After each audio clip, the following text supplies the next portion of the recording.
Good evening, friends. We have reached verse 105 to 110. In Canto 5, the Yoga of the Spirit's Freedom and Greatness, Book 1, the Book of Beginnings. We have been having our evening recitations and meditations of Sri Aurobindo Savitri.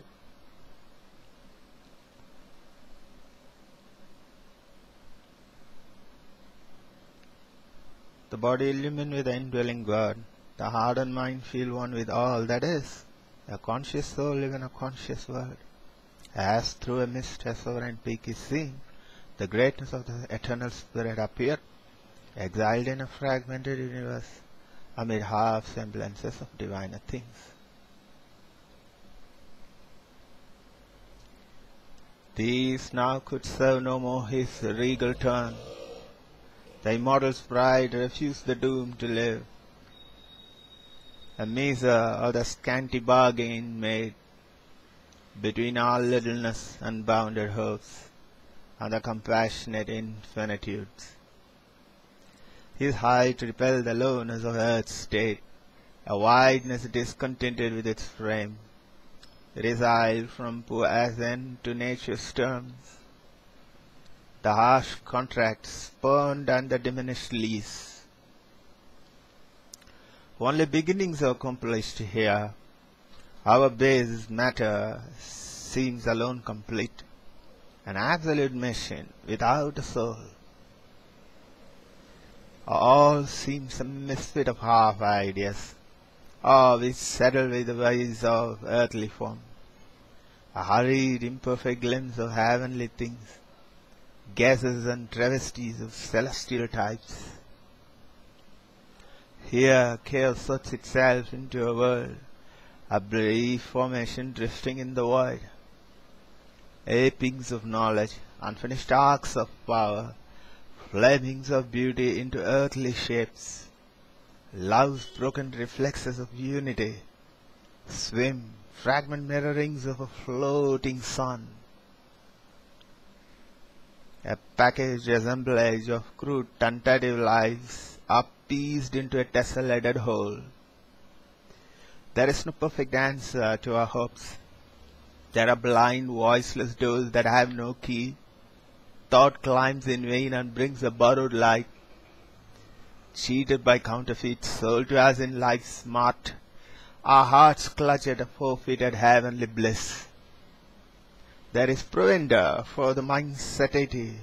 There are thrills of the flesh, but not the soul's desire. Here, even the highest rapture time can give is a mimicry of ungrasped attitudes. A mutilated statue of ecstasy, a wounded happiness that cannot live, a brief felicity of mind or sin, thrown by the world power to have body slave, or a simulacrum of enforced delight in the seraglios of ignorance.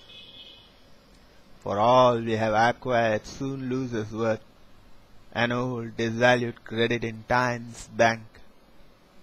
Imperfections check drawn on the inconscient, and inconsequence dogs every effort made, and chaos waits on every cosmos formed. In each success a seed of failure lurks. He saw the doubtfulness of all things here, the incertitude of man's proud confident thought, the transience of the achievements of his force. A thinking being in an unthinking world, an island in the sea of the unknown. He is a smallness trying to be great, an animal with some instincts of a god, his life a story too common to be told, his deeds a number summing up to naught, his consciousness a torch lit to be quenched, his hope a star above a cradle and a grave. And yet a greater destiny may be his, for the eternal Spirit is his truth. He can recreate himself and all around, and fashion new the world in which he lives. He, ignorant, is a knower beyond time. He is the self above nature, above fate.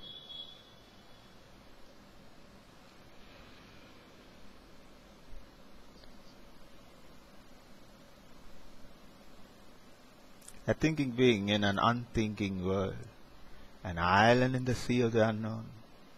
He is a smallness trying to be great, an animal with some instincts of a god. His life a story too common to be told, his deeds a number summing up to naught.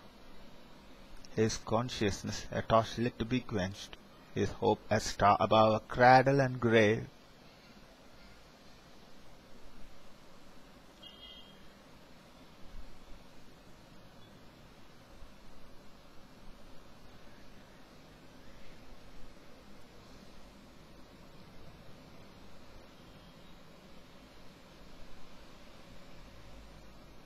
He can recreate himself and all around, for the eternal spirit is his truth.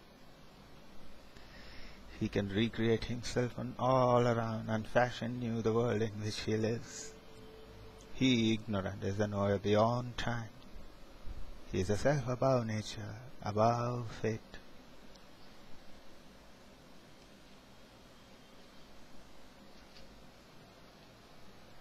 Thank you.